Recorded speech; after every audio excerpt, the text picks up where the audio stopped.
menang nas. Tapi pertanyaannya, nas itu butuh mahal. Tentu boleh seperti itu. Asumsinya Nabi adalah jangan-jangan sampai sana memang belum huruf samsi. Maka makna yang mesti benar adalah aisari'u fil masyi. Kamu harus tergesa-gesa jalannya sehingga potensi menangi asar di Bani Quraidah. Jadi unik. Terus itu difahami pentingnya musaroah fil iktida. Jadi kalau anut Kanjeng Nabi harus musaroah. Nah, musaroah ini pula yang menjadi basis fikih. Makanya ulama dulu kalau ngarang fikih itu gampang sekali. Kalau orang tidak paham aja nggak bakat wali. Sebenarnya fikih itu gampang sekali. Bagi yang gampang maksudnya, hamba tidak usah itu. Misalnya begini, Fathul Mu'in, Fathul Hab semuanya ngendikan wa yusannu nasyatun di sholatin. Jadi wa yusannu lan den sunat napa nasyatun gumrega, semangat di sholatin krana ngadiri salat.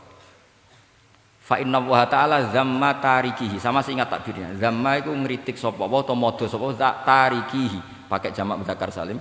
Tarikihi ing wong sing ninggal nasyat. Terus beliau mendalil qala ta'ala wa idza qamu ila sholati qamu kusala. Ciri khas orang munafik itu kalau sholat itu malas-malasan. Maka saya itu sering bilang ke santri saya, pokoknya nak jamaah kudu ana melayune, entah berapa kadarnya harus ada melayune. Guling-gilingan musaroah. Karena di semua teks kebaikan adalah fafirru ilam. Lari, ada unsur larinya, ada unsur musaroahnya. Nah, lalu lama-lama mengatakan makna hadis ini yang mesti adalah pentingnya musaroah. Enggak perlu berdebat tentang boleh enggak sholat qobla usul ning Quraidah atau tidak. Tapi harus, karena begini, yang mesti salah begini, ternyata kayak melakukan santai-santai ngopi sik, rokok sik, jagungan sik. Nabi kira-kira bisa maklumi enggak ketika cara jalannya seperti itu kemudian matahari terbenam. Karena ini yang pasti salah. Paham ya? Karena enggak sampainya sana karena salahnya sendiri ngopi sik santai. Lah itu namanya fikih. Jadi fikih itu dari analisis yang normal. Makanya saya sering sekarang akhir-akhir ini sering kampanye kitab Sajaratul Ma'arif. Dan itu saya serius dengan kampanye itu karena dikarang oleh Sultanul Ulama. Jadi kalau di wali ada Sultanul Aulia, di ulama juga ada Sultanul Ulama, yaitu Syekh Izzuddin bin Abdis. Itu kalau ngarang fikih itu gampang sekali. Saya punya kitab beliau Qawaidul Ahkam. Beliau ketika cerita kenapa harus ada sholat dihormatil waktu, beliau nerangkannya enak sekali. Kalau santri sarang, Lirboyo atau Peloso atau santri mana saja, biasanya kalau pergi ke terminal, yang dulu terminal kan nggak layak, apalagi ya dulu nggak layak, pokoknya kalau pipis itu pasti kena najis lah celana. Santri kan biasanya milih sholat nanti di pondok, milih terawih lah, milih terawih kan duhur asar. Saya tidak tahu kalau Gusnya, tapi kira-kira ya agak-agak sama kira-kira gitu.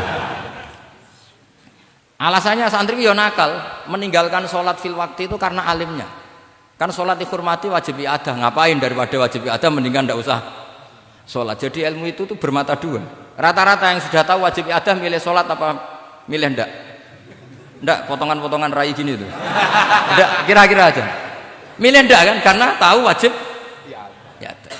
Tapi nanti setelah sampean alim dan bakat jadi wali dan sampean belajar kitab Qawaidul Ahkam, itu pasti milih sholat. Saya semenjak belajar kitab itu ya milih sholat. Tapi tidak usah dimafhum, apa dulu tidak sholat, tidak usah seperti itu. Itu mafhum yang salah itu. Yang berbasis suudzon. Jadi mafhum seperti itu salah, ya masalah itu. Suudzon itu masalah. Kata saya Izzuddin bin Abdis Salam memberi penjelasan. Kenapa harus sholat dihormatil waktu? Karena khotorun najasah, bahayanya najis atau ritsun najasah, kotorannya najis. Itu layafi, kalau dibaca rizul layafi dengan pentingnya sholat. Karena butuhnya Allah, butuhnya malaikat, kalau boleh dibahasakan butuh ya dalam ilmu fikih kan dibahasakan gampang saja. Ada orang sujud di waktu yang diwajibkan sujud, sehingga diabaikan syarat sholat itu harus toharatul badan, wa tasawubi dan wal makan. Kok kira pantas? Ono waktu sholat kemudian la tasjudu fil waktu sajdah. Jadi akhir gampangannya wes tetep keren, meskipun kowe salat nganggo najis ora sempurna tetep keren. Piye-piye cara didelok malaikat kok dhuwur wis keceluk sujud, keceluk musholli.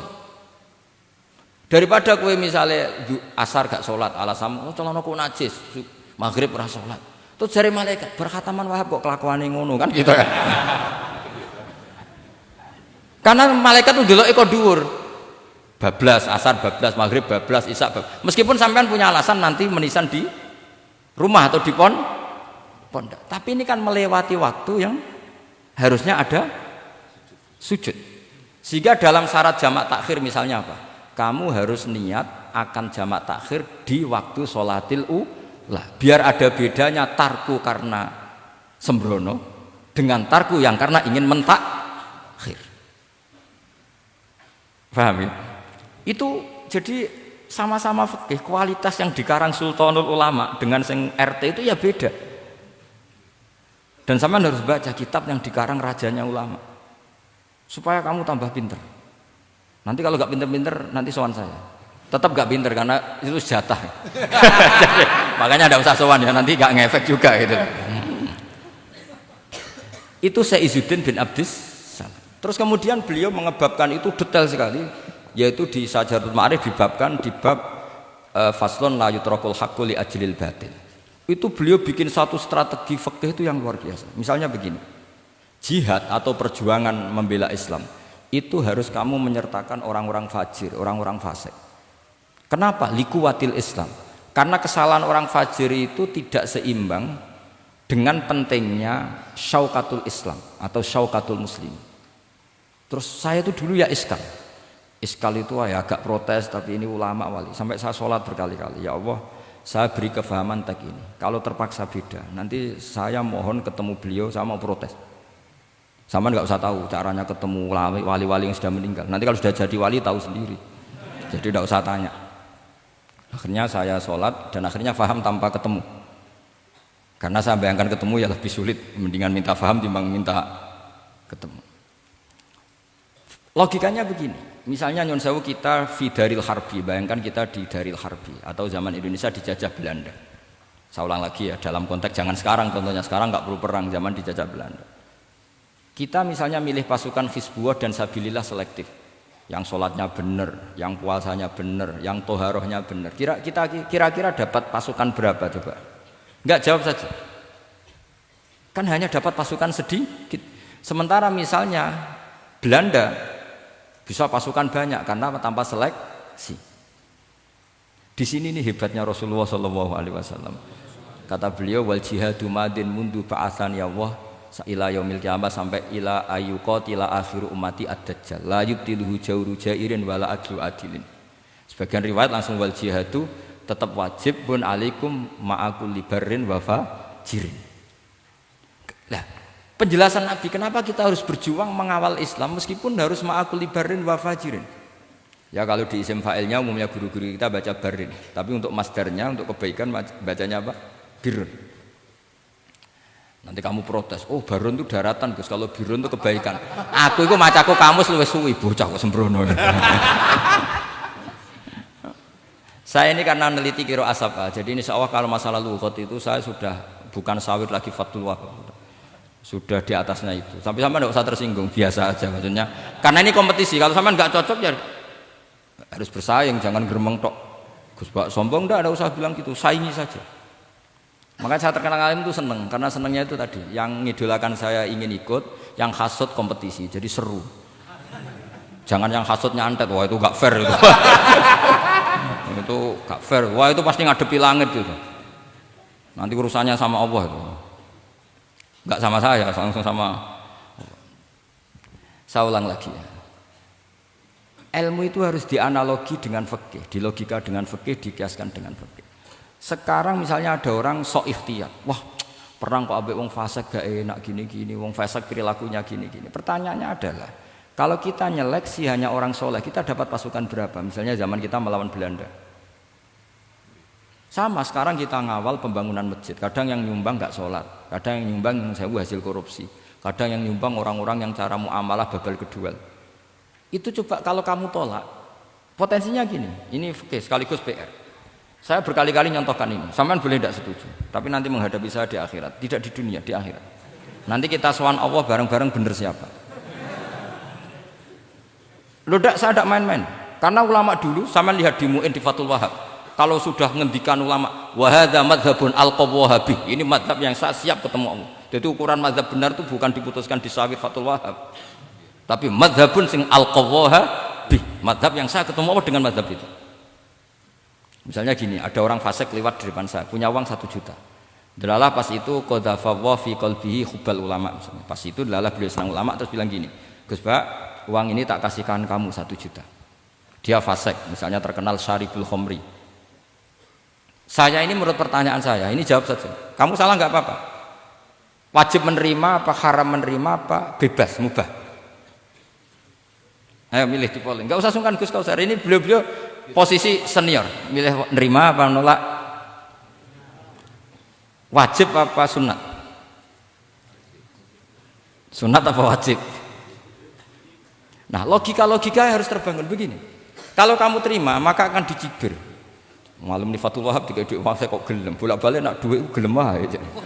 Itu juga masalah kan, kiai latihan jatuh kan, artinya posisinya ada mantep-mantep amat. Udah kadung keramat itu. Saman jangan niru saya, aman udah itu. Bayangkan sampean yang latihan nyai itu kan. Tapi pertanyaannya kalau sampean tolak, terus ista'ana bihadhihi darahim lil maksiyah. Tak kena kiai ra gelem, tak kena demenanku. Dan hari itu andaikan dia tidak punya uang 1 juta, dia tidak bisa kedemenannya. Gara-gara sampean tolak, dia punya alat untuk maksiat lagi. Kalau seperti ini jadi haram apa wajib? Loh, berarti sampean harus gak jawab anut aku. Artinya sampean jawab kan terprovokasi saya kan? Terprovokasi narasi. Terprovokasi narasi. Itu kriminal untuk calon ulama gitu, itu nggak boleh. Nah, logika ghanimah kira-kira seperti itu. Ghanimah itu normalnya haram. Normalnya haram karena ghanimah itu min amwalil kufar. Dan notabene amwalul kufar adalah bukan sekedar mukhtalithah, aksaruha mungkin minal haram. Tapi kenapa ghanimah dihalalkan di hadil ummah? Makanya Nabi ketika ngendikan uqtitu khamsan lam yu'tahunna nabiyyun qabli, termasuk beliau menyebut wa ukhillat li al-ghanaim, termasuk saya 5 hal yang Nabi sebelumnya enggak dikasih, saya dikasih. Di antara beliau nyebut wa ukhillat li al-ghanaim, ghanimah itu halal untuk umatku. Itu kan kenapa Nabi menyebut itu? Karena normalnya ghanimah itu haram karena min amwalil kufar. Tapi kenapa dihalalkan? Saya pernah ditanya seorang dosen, kenapa itu halal Gus? Saya itu kok gak nyaman. Karena ini jenis orang ikhtiyat. Terus saya bilang gini, andai kan kamu digarong sama garong, kemudian garong itu bawa senpi, bawa pedang. Karena kamu merasa itu tidak milik kamu, monggo gadane jenengan beto malih. Wah ya tidak bisa Gus, nanti dipakai garong lagi. Sama amwalul kufar. Andai kan lau a'tainahum, andai kan kita kasihkan lagi ke mereka, maka akan dipakai isti'anah, dipakai pertolongan atau alat untuk kekuatan kekafiran mereka. Di sini sirinya kenapa ghanimah menjadi halal. Tapi kenapa Nabi sebelumnya kok dikatakan haram? Karena logikanya memang haram. Itu hebatnya Allah SWT sama para kekasihnya. Ada kekasihnya yang dipilihkan haram, yaitu Nabiun qabla Rasulullah SAW. Karena normalnya memang haram. Ada Nabi yang fikihnya lebih dinaikkan lagi, yaitu dihalalkan supaya harta ini tidak dipakai i'anah alal maksi. Sampean milih fikih mana coba? Nah, saya berharap pintere Khatam Fathul Wahab itu paling enggak sampai seperti ini. Bariku nantang saya enggak apa-apa. Tapi nanti ketemu di akhirat. Nah, itu fikih. Jadi fikih itu. Nah, tapi kan iso wae Gus nampani khadzun nafsi lah, itu mulai masalah kan? Makanya yang seperti itu jangan untuk khadzun nafsi, karena kita butuhnya itu nyita supaya ini enggak dipakai kekuatan maksiat. Jebule mbek kon malah go ngopi rokokan. Nah, ini orang kan terus curiga, jebule nek ambek dhuwit ya do gelem. Buktikan kalau Anda tidak pakai. Kamu terima sebagai penyitaan, tapi Anda tidak pakai. Wah, itu hebat. Tapi kalau kamu terima wajib, kemudian kamu pakai poya-poya, wah itu ya fikihnya benar, kelakuannya ra benar. Nah, saya berharap Anda memahami fikih itu sampai seperti saya ini. Syukur-syukur lebih. Meskipun ya agak-agak mukhalaf, tapi bisa diperjuangkan itu. Enggak apa-apa. Kamu doa di saat istijabah, ya Allah saya ingin mengalahkan Gus Baksa, ridho dengan doa itu. Tapi tak jamin enggak mustajab. Karena sudah berbasis ghil, kebencian. Doa yang berbasis hasud pasti tidak mustajab. Jadi makanya saya rela kalau ada kompetitor, karena tadi pasti. Jadi fikih itu gampang. Misalnya begini lagi, saya beri sekian contoh. Di sini tadi saya minta Gus Kevin untuk membawakan Babul Hijrah, juz 4 kitab Mahalli. Karena Mahalli itu namanya Kanzur Rohibin sebetulnya, cuma yang ngarang Mahalli lebih terkenal dengan istilah apa? Mahalli. Beliau nyarai kitab Minhajut Thalibin. Imam Mahalli itu senior. Jadi Syekh Zakaria Al-Ansori itu ya beliau sudah menyulap Minhajut Thalibin jadi Manhajut Thullab, tapi beliau ikrar kalau itu awal-awalnya dari Imam Sabah. Nah, sekarang pertanyaannya gini, saya misalnya nempat di Korea Selatan atau di Amerika. Saya sudah punya tanah di sana. Saya ulang lagi, punya tanah di sana, punya komunitas di sana juga saya nggak diperlakukan buruk, bisa sholat, bisa puasa. Hukumnya saya pindah ke Indonesia atau ke Mekah atau kemana saja, hukumnya haram apa boleh? Saya tidak mendapat perlakuan yang macam-macam. Kalau saya disakiti dan dipaksa menjadi kafir, maka wajib hijrah. Kalau nggak ada pemaksaan itu, kira-kira hukumnya gimana?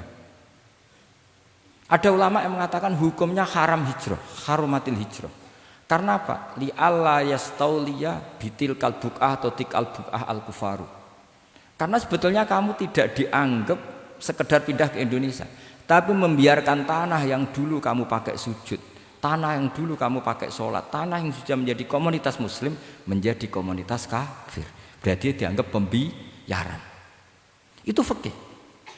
Jadi fikih itu logikanya sebetulnya normal. Maka seperti ini, saya masih ingat betul pernah didhawuhi Mbah Mun ketika di Madinah. Nak zahire hadis ya, iku Sayyidina Ali iku ya ono salah ya. Ndak salah loh redaksinya, ono salah. Mergo Nabi sering muji wal Madinatu khairun lahum law kanu ya'lamun. Madinah adalah kota terbaik. Sataftahuna kadza wa kadza, Nabi sampai gitu. Tapi Nabi selalu ngendikan wal Madinah khairul. Tapi Sayyidina Ali tetap pindah ke Irak. Kufah ya, zaman itu terkenalnya istilahnya Kufah karena belum ada istilah Irak. Ke Kufah. Pindah ke Kufah, kemudian beliau menyebarkan Islam di Kufah. Terus punya murid awal namanya Hasan Basri, murid paling sukses. Itu orang-orang Basrah, bukan orang Temanggung, orang Basrah. Itu orang Basrah. Semua riwayat mengatakan itu orang apa? Basrah, jelas bagul-bagul. Bukan. Itu sangat jauh dari. Nah, karena Hasan Basri murid paling sukses ini pindah ke Basrah, maka ilmu setelah itu Basrah. Sehingga idakhtalafatil Kufah wal Basrah kudimatil Basrah. Akhirnya menyebar sampai Baghdad, jadi Kubbatul Islam. Orang bisa dikatakan alim kalau sudah dikatakan alim di Baghdad. Termasuk Imam Syafi'i itu ngajinya di Baghdad. Padahal beliau lahirnya di Gaza. Huzah itu kalau sekarang itu apa? Gaza. Askolan itu juga Palestina. Nah, dawe Mbah Mun. Tapi Sayyidina Ali itu wong alim. Saiki nak wong Islam tengok-tengok ning Madinah berarti membiarkan bumi Allah di sana-sana itu tanpa ada Islam. Akhirnya Sayyidina Ali tidak mengikuti dohire hadis. Tentu Nabi Sayyidina Ali pasti mengikuti hadis, tapi hadis wal Madinatu khairul lahum law kanu ya'lamun itu ada konteksnya. Keluar dari Madinah linasril ilmi itu juga ada konteksnya. Sehingga kenapa dulu ketika futuhat, saya ulang lagi ketika futuhat, itu banyak sahabat yang sudah di Madinah mapan, ketika Mekah sudah takluk 100%, sama Sayyidina Umar ditawari, halla raja'tum ila Makkah tatufuna bil baiti kada wa kada wa fadliyatus salat fil haram ka alfi salatin fi, itu dipuji-puji. Mbok yo pindah ke Mekah, Mekah sekarang sudah milik kita, salat di Mekah itu ka alfi salatin kada wa kada.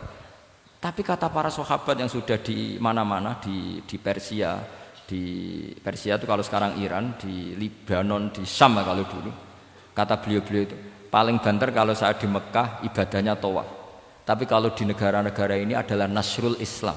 Wa nasrul Islam itu da'bul ambiya bihada ursilatir rusul, karena nasrul Islam itu para rasul diutus. Akhirnya mereka terus hidup di mana-mana, termasuk muridnya Sayyidina Ali, menurut sebagian cerita terus pindah ke Baros itu. Kemana? Baros. Jadi Islam pertama di Indonesia itu muridnya Sayyidina Ali yang di Sumatera itu. Nah, pertanyaannya adalah, kalau kamu punya murid atau anak pamit mau kuliah di Jerman atau di Australia, kamu milih melarang apa menyuruh? Kalau melarang, kalau menyuruh takut katut perilaku barat. Kalau melarang berarti kamu membiarkan Jerman tanpa ada yang sujud. Padahal semua bumi diciptakan Allah, ju'ilat lanal ardu kulluha masjidan. Lah itu fikih. Fikih akan berdebat untuk hal-hal seperti itu. Ini saya beri contoh. Ini masih ada waktu 10 menit. Ya, jangan lama-lama nanti malah bingung.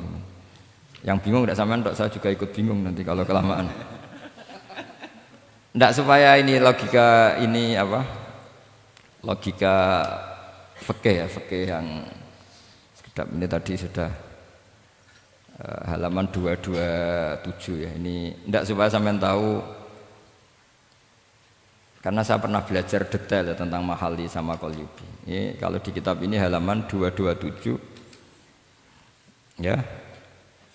Tentang juz 4 ya, halaman 227 juz berapa? 4. Saya beri contoh ya. Ini supaya clear ya masalah posisi kita. Jadi misalnya sama orang Indonesia pindah ke negara lain terus Indonesia kemudian ditempati orang-orang yang enggak benar. Berarti kamu ikut tanggung jawab. Saya baca Bismillahirrahmanirrahim.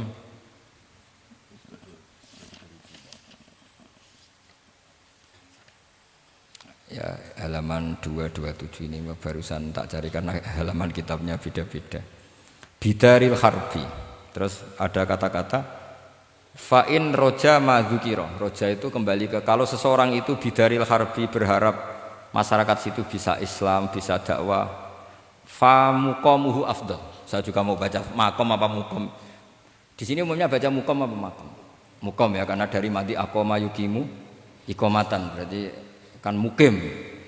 Kalau mukim ya resikonya harus dibaca mukom. Tapi kalau ada yang baca makom ya jangan dimarahin mas, kasihan. Bakul bakowe bukan bener itu loh. Fa in roja madzukira fa muqamuhu afdalu. Au qadara alal i'tizali harumatil hijratu. Umumnya di sini baca harumat atau hurimat? Ya boleh dua ya, boleh harumat, boleh hurimat. Kalau itu masih li alla yastauliyal kufaru ala mahallihi fayasbahu darul kufri. Jadi artinya gini, misalnya saya di Jogja misalnya, atau di Jakarta atau di Batam, di situ atau di Papua, di situ kamu merantau di sana sudah bisa menciptakan komunitas Islam. Kemudian kamu pindah, itu bukan dianggap pindah secara mubah karena kangen keluarga enggak, tapi ada masalah. Setelah kamu pindah ini yang menghuni siapa? Jangan-jangan min dari sujud ila niklab misalnya. Itu fikih. Jadi fikih itu sebetulnya normal saja.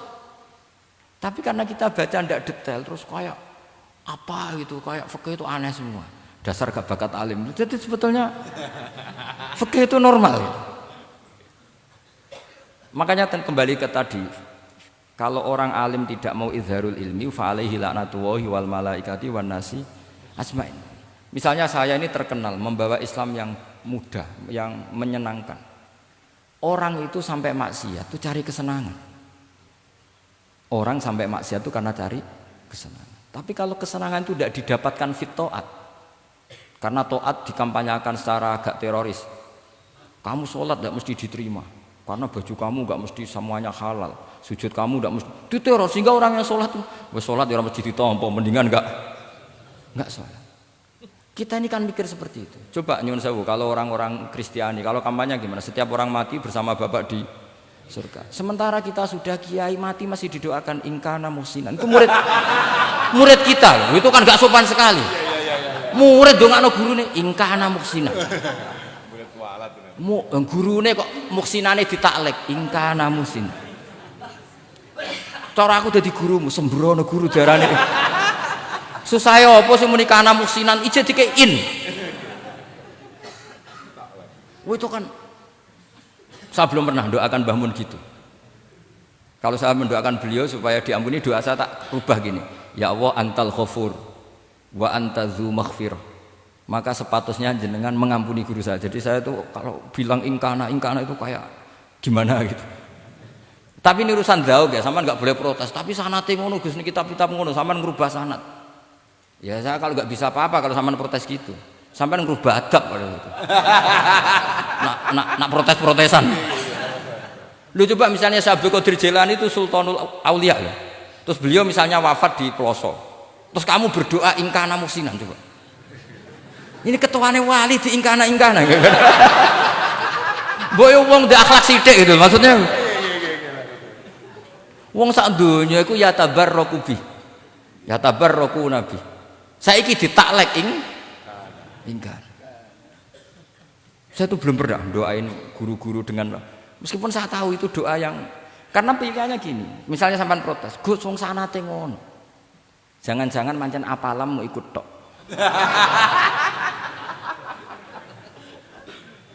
Loh Imam Syafi'i itu kalau doain mayit, ini sekaligus ijazah tapi haram ditiru. Ya tapi ijazah tapi haram ditiru. Imam Syafi'i itu pernah ngecewakan seseorang karena beliau itu idola, ada orang meninggal beliau diminta rawuh-rawuh. Doanya hanya gini tok, ya Allah, Engkau itu tetap menjadi Tuhan meskipun tidak menyiksa orang ini. Jadi menyiksa orang ini tidak kebutuhan Engkau. Kalau tidak jadi kebutuhan Engkau ya tidak usah dilakukan. Itu terus pulang keluarganya gerembeng, iki piye donga ngono tok.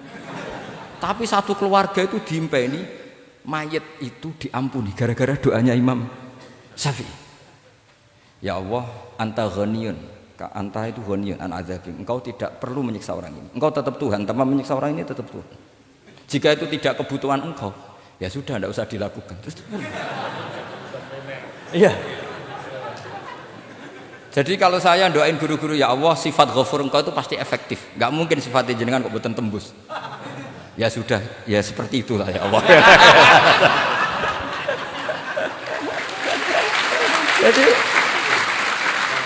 Jadi itu urusan daun, sampean nggak boleh protes. Gus Pak kok ngawur istiadat itu bukan ngawur, saya ini orang waras. Punya rasa takzim sama guru sama para wali. Sementara kamu yang berdasar sanad tadi, jangan-jangan menghafalan kamu hanya itu. Ayo milih mana? Saya bukan bikin ajaran baru, ndak, ini cerita rasa. Cerita apa? Rasa. Dan itu di hadis-hadis gitu. Nabi itu kalau manja sama Allah gitu. Kalau ada orang salah terus kemudian diazab, kata Nabi, anta akram min ayu adzibahu marroten. Ini di dunia sudah pernah engkau beri sanksi ya Allah. Anta akram min ayu adzibahu marroten. Tapi kalau belum disiksa kemudian dia aman-aman saja di dunia, engkau itu akram, engkau sudah mulia, gak pantas sudah menyelamatkan di dunia, kemudian jenengan dendam di akhirat masih. Jadi masih nyiksa lagi itu. Nabi itu kalau sedang manja dengan Allah itu akhirnya ya baik semua gitu. Lah saya jenis ulama yang partai itu. Partai itu lah kira-kira seperti itu. Jadi ya, jadi ini relax saja, ini monggo nih tadi sesuai janji saya hanya 10 menit dari sekarang. Saya juga mungkin saya nanti tetap pulang karena saya besok ngajar di setainya Gus Gofur. Mungkin saya itu sudah janji sama istri saya setelah Yai wafat paling saya ini dibully pernah sepuh itu 2 tahun. Semoga setelah 2 tahun saya naik lebih sepuh. Pakai dalil-dalil yang agak-agak angkuh tadi karena terpaksa. Jadi sekarang ngalah 2 tahun, setelah itu saya pakai sanad yang saya sepuh gitu. Supaya nggak digekongkonan terus gitu. Tapi saya tidak tahu tingkat adab saya sampai berapa tahun, saya tidak tahu gitu. Tapi saya mohon sama yang Musairin Fathul Wahab, ilmu itu dianalisis secara cerdas, ceria dan mudah. Saya dulu itu ya iskal sama hadisnya Nabi, kullu ummati mu'afan illal mujahirin. Semua umatku dimaafkan asal ketika dosa itu nggak cerita kalau dosa. Saya dulu jenggat. Orang dosa cerita dosa itu kan kesannya jujur baik gitu. Tapi setelah saya pikir-pikir itu bener Kanjeng Nabi. Misalnya sampean cerita dengan anakmu, lihat zaman mondok peloso, sering nak marung utang gak bayar ya biasa. Ya biasa sekolah gak munggah. Itu jujur apa mengajarkan? Mengajarkan. Suatu saat anak sampean goblok, persis bapak. Maka penting tidak jaru itu penting. Makanya kata Nabi semua umatku diampuni kecuali yang cerita-cerita dosanya.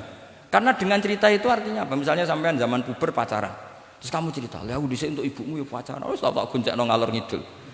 Itu jujur, tapi soal anak kamu pacaran kan alasannya apa? Niru bapak. Tapi nak kamu sok suci, pacaran haram. Oh.